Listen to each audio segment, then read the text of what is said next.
Ouais. Alors, deux gros résultats hier soir. Google et Microsoft. Jean qui rit, Jean qui pleure. Alors, c'est pas que les... donc celui qui rit, c'est Google, on va le voir.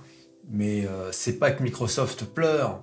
Mais bon, on va voir dans le détail en se rendant sur métamorphose47.com, le plus grand site de bourse et de finance.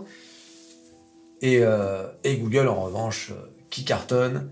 Vous allez voir ça tout de suite. Mais d'abord, on va voir donc les performances d'après clôture du marché. Microsoft qui avait clôturé à 350, presque 351.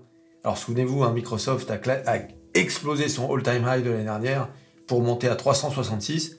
Regardez, hein, 351. Au moment où je vous parle, le After Hours, il est à 3,4%. Donc on est redescendu à 339. Vous vous rendez compte? Donc tout à l'heure on était à 336, ce qui voudrait dire qu'on a perdu 30 $ en quelques jours sur Microsoft. D'accord? Alors, c'est toujours à mettre en perspective par rapport au all-time high de l'année dernière qui était à 347, 48. C'est quand même énorme ce qui vient de se passer avec Microsoft. Hein. C'est extraordinaire. Donc voilà, c'est un petit accro, on va dire. On verra en détail pourquoi. Et maintenant, regardons donc Google. Google qui avait clôturé à 122,7. Et en after hours, regardez ça les gars, plus 6,4. On est même monté jusqu'à presque plus 8. Et on est à 130,7. Alors on est encore loin pour Google du all-time high de l'année dernière, même avec le plus 6,4%. Donc, il y a encore du chemin, il y a encore plus de 15% à faire pour arriver au all-time high. Donc, il y a de la marge pour Google. Alors que Microsoft, bien évidemment, chaque mauvaise nouvelle va redescendre, forcément. Hein, c'est logique. C'est monté tellement haut que le marché ne pardonne plus rien maintenant. Mais bon, voilà, à nouveau, hein, au deuxième trimestre, des bonnes nouvelles quand même sur le marché américain. Des bons résultats. On a eu les banques qui ont fait des gros résultats. Certains constructeurs automobiles, c'est quand même extraordinaire. Alors, quand on se rend sur métamorphose47.com, qu'est-ce qu'on a? On va commencer par Microsoft. Donc, dans son rapport sur les résultats du quatrième trimestre fiscal, Microsoft a dépassé les attentes en termes de bénéfices par action et de chiffre d'affaires. Cependant, des inquiétudes ont surgi concernant le ralentissement de la croissance de son Azure, c'est le nom du service cloud, et d'autres services cloud qui ont enregistré une augmentation de 26% d'une année sur l'autre, soit une baisse, tenez-vous bien, hein, de 1 point de pourcentage par rapport au trimestre précédent. C'est pas énorme, hein, mais les marchés veulent de la croissance permanente. Croissance, croissance, croissance. Pas de croissance, sanction. C'est comme ça. Et oui, la croissance éternelle, c'est pas possible, ça n'existe pas. En outre, la société a fait face au taux de croissance annuel des revenus le plus bas depuis 2017 au cours de l'exercice 2023. Malgré ces défis, le récent investissement de 10 milliards $ de Microsoft dans l'intelligence artificielle et son nouveau produit, je vous en ai déjà parlé, d'intelligence artificielle, Copilot, hein, je vous ai déjà parlé de ça, hein, regardez les vidéos sur Microsoft, ont été des points focaux importants pour le géant de la technologie. Voilà, donc quelques chiffres clés. Chiffre d'affaires, 56,2 milliards $ contre 55,5 milliards. Vous vous rendez compte quand même, c'est montant de fou. C'est pour un trimestre. Là. BPA ajusté bénéfice par action, 2,69 $ contre 2,55 $ attendu. Chiffre d'affaires du cloud intelligent, 23,99 milliards $ contre 23,8. Augmentation des revenus de l'informatique personnelle, 13,9 milliards $ contre 13,58 milliards $ attendus. Voilà, donc vous direz l'article pour avoir plus de détails. Mais bon, petite déception, on va dire. Mais ça reste quand même de bons résultats pour moi. Et bien évidemment, Microsoft étant ma valeur phare, je reste bien sûr investi. Je ne touche à rien, je laisse courir. Voilà, donc on laisse, on ne touche pas à Microsoft, d'accord? Voilà, tu peux prendre quelques profits, bien sûr, mais tu lâches pas une boîte comme Microsoft. C'est pas possible. Maintenant, voyons Alphabet, hein, donc Google, la maison mère de Google. Alphabet donc, a dépassé les attentes dans son rapport sur les résultats du deuxième trimestre 2023. Les chiffres supérieurs et inférieurs dépassant les estimations. Les performances impressionnantes de la société, en particulier en termes de revenus publicitaires Google et de Google Cloud, ont alimenté l'enthousiasme des investisseurs. Et oui, l'entraînant une augmentation significative de la valeur de l'action pendant les transactions en dehors des heures de bureau. Voilà, donc Alphabet a annoncé d'ailleurs un changement de direction notable, élevant la directrice financière Ruth Porat au poste nouvellement créé de présidente et de directrice des investissements. Voilà, donc quelques chiffres clés là encore. Chiffre d'affaires 74,6 milliards de dollars contre 72,75 attendus. Bénéfice par action 1,44 dollars contre 1,32. Voilà. Et regardez ces chiffres impressionnants quand même. Revenus publicitaires de Google 58,14 milliards de dollars contre 57,45 milliards de dollars attendus. Et chiffre d'affaires de Google Cloud 8 milliards contre 7,8. Voilà, bon, en tout cas, bénéfice d'exploitation 21,84 milliards de dollars contre 19,94. Voilà, là encore, vous lirez le détail de l'article sur metamorphose47.com. Et bien sûr, n'oubliez pas que pour acheter toutes ces actions, il vous faut un courtier. Et quoi de mieux que l'un de mes courtiers, DeGiro. Le lien dans la description et toujours leur offre d'un bon de 100 € pour les frais de transaction. Voilà donc. DeGiro, le lien dans la description, et tout va bien, hein. Et là, vous pouvez acheter des actions, investir à la bourse, et faire comme tous les métamorphosiens. Et oui, parce que maintenant, c'est comme ça que ça s'appelle. Et oui, les amis. Voilà, en tout cas, 2 nouvelles importantes qui vont avoir une influence sur les marchés, ça c'est évident, et une influence également sur les OMA qui vont encore se couper un bras en voyant les résultats de Google. Ah oui, bien évidemment, ils vont dire « Ah bah vous voyez Microsoft !» Eh oui, bah, comme d'habitude. Voilà.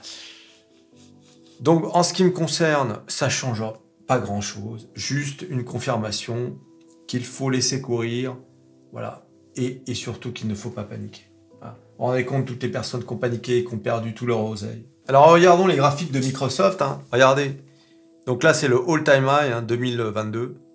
Hein, on est à 348. Et là, ping, regardez-moi, oh là là, mais regardez-moi cette courbe, les gars.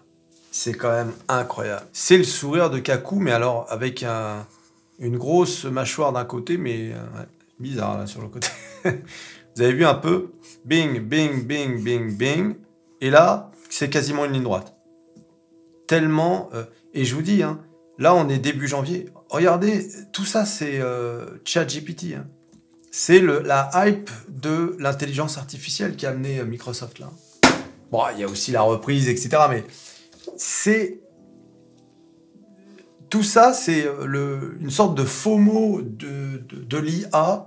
Les gens se sont dit « Oh là là, mais attendez, je veux pas manquer le train de l'IA. » Le train de... Donc voilà, c'est pour ça que c'est... Il n'y a pas beaucoup de variations, corrections, machin. Tout ça, si la courbe est aussi serrée, si ça fait comme un tube très, très étroit à comparer avec ce range qui est quand même...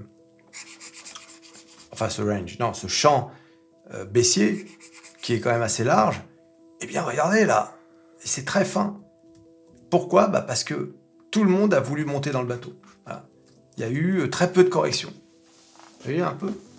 Donc donc là, regardez un peu cette baisse là, bing, on revient là, et vous avez vu en poste, on est ici. Hein. Donc là, on revient en dessous de l'ATH.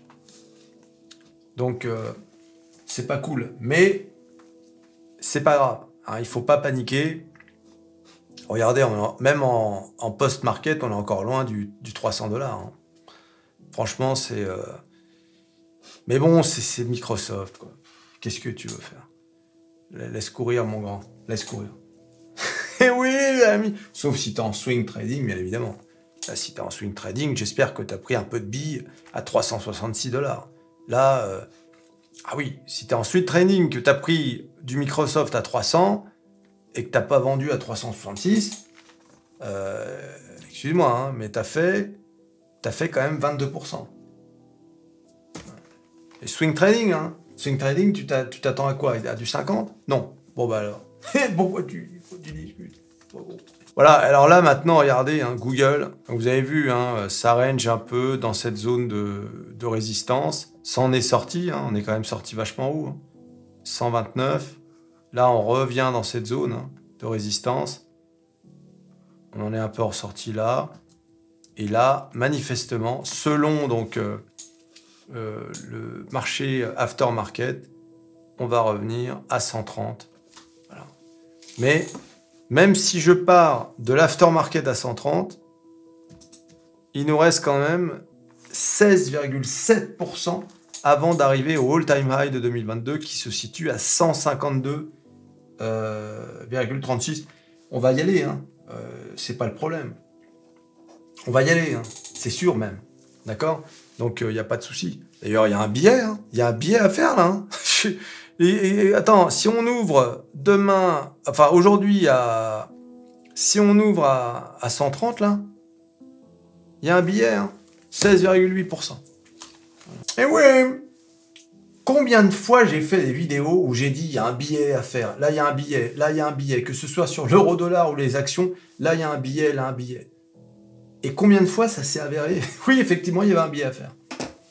Et parfois des gros billets. Et que... Aïe, aïe, aïe. À croire que Métamorphose 47, c'est vraiment... C'est incroyable. Il prévoit tout. Il prédit tout. Oui, ami. Oui. Voilà, donc... Bon, écoutez, il n'y a pas grand-chose à raconter. Hein. Voilà, regardons quand même les indices. Hein. Les indices. Le S&P 500, 4567... Il n'a pas beaucoup bougé depuis ma dernière vidéo. Hein. On est toujours aux alentours de 4500 et c'est très bien. En revanche, le Dow Jones, lui, il est monté. Hein. Il a pris 200 points depuis la dernière fois. 35 438. Le Nasdaq, 14 144. Donc, il se maintient au-dessus des 14 000 et ça, c'est très bien. Après, bon, 144, 200, 300, peu importe. L'important, c'est qu'il se maintienne. Là, tu vois, à chaque fois qu'on passe des paliers, il faut se maintenir au-dessus. Là, par exemple, le S&P 500, il faut qu'il reste au-dessus des 4500. Le Dow Jones au-dessus des 35 000. Le Nasdaq au-dessus des 14 000, tu vois. Ce sont les nouvelles références. Après, que ça varie, que ça vienne toucher les 14 000, que ça aille à 14 300, c'est pas le problème. Il faut que ça se maintienne au-dessus des valeurs que je viens de te donner. À noter que le CAC 40 a à peine bougé. Hein, regardez, avec il a clôturé à 7014. Bon, c'est très bien, hein. Souvenez-vous, il n'y a pas si longtemps, il était à presque 7000. Hein. D'accord? donc là encore, regardez, hein, c'est le CAC 40, il range, quoi.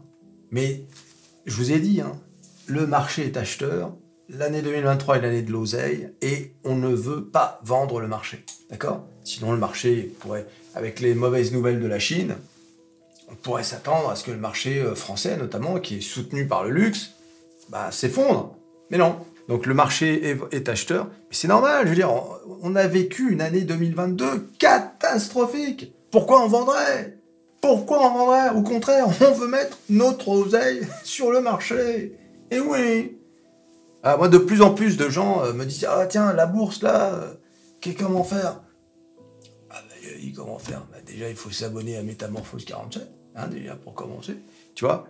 Donc, si. D'ailleurs, j'espère que vous partagez ma chaîne avec vos amis et tout ça. Ouais. Bon, c'est le principal. Il n'y a que ça qui compte. Quoi d'autre? Voilà, donc... alors, une anecdote là qui s'est passée cette semaine quand même à savoir, parce que c'est important, ça concerne Elon Musk et donc Tesla, etc. Mais regardez, X, le nouveau nom de Twitter. Pourquoi ce changement? Vous lirez l'article. Donc Elon Musk a renommé Twitter. Hein. Regardez, hein, voilà, maintenant c'est un X le logo. Et alors j'ai tweeté Elon Musk, le mec fait ce qu'il veut et à chaque fois ça marche. PayPal, les voitures électriques avec Tesla, fusée SpaceX et satellite Starlink par centaines dans l'espace. Rachat de Twitter, Et aujourd'hui, changement de logo de Twitter connu du monde entier en X. Le mec, il n'a peur de rien. Regarde le Cybertruck, par exemple. Regarde le design de cette bagnole. Les gens disent qu'est-ce que c'est que ce truc, que ça va faire un flop. Et pourtant, ils ont des commandes, ils savent même plus quoi en faire tellement ils en ont. Ah, regarde-moi ce machin. T'as vu? Eh oui, ça va faire un carton, c'est ce que j'ai tweeté. Ce truc va faire un carton. Ils ont, ça y est, sorti le premier modèle de l'usine au Texas, à Austin. Ça y est. Donc c'est concret, tu vois. Tu t'imagines quand tu vas voir ça dans la rue? Tu vas dire, tout le monde va faire ça. C'est sûr et certain. Et après, t'en auras tellement que finalement, bon bah, ça deviendra une banalité, quoi. Et t'auras les autres qui vont copier. Enfin, tu t'abonnes, tu likes, tu partages, tu cliques sur à peu près tout ce qui peut être cliqué. Microsoft, Google, et on se revoit à la prochaine vidéo. Allez, salut.